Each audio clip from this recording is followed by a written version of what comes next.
সবাই ভালো আছেন। আমিও আপনাদের দোয়ায় ভালো আছি এবং আমি এই মুহূর্তে দাঁড়িয়ে আছি সেন্ট মার্টিনের জেটি গার্ডের একদম পাশেই। সো যেই কারণে মূলত আজকে ভিডিওটা তৈরি করা সেটা হচ্ছে আজকে কিন্তু সেন্ট মার্টিনের সমুদ্র প্রায় অনেকটাই উত্তাল। আমি সবসময় ভিডিও করি এবং সেই ভিডিওতে বলি যে সেন্ট মার্টিনে অনেক অল্প ঢেউ রয়েছে, কিন্তু আজকে কিন্তু তার ব্যতিক্রম। কারণ আজকে সেন্ট মার্টিনের সমুদ্র অনেকটাই উত্তল।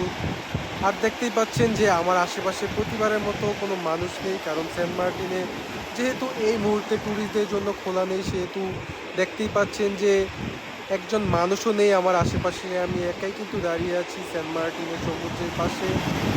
আর আমার একদম ঠিক ডান পাশেই কিন্তু জেটি গার্ড যেটা রয়েছে সেটা কিন্তু মেরামত করা হচ্ছে। দেখতেই পাচ্ছেন যে এখানে কিন্তু এখনও অনেক ঠিক করার মাল সামানা পড়ে রয়েছে, যেগুলো কিন্তু সমুদ্রের এই উত্তালতার কারণে কিন্তু আপাতত বন্ধ রয়েছে। তো আশা করছি খুব শীঘ্রই সেন্ট মার্টিন ট্যুরিস্টদের জন্য খুলে দেওয়া হবে।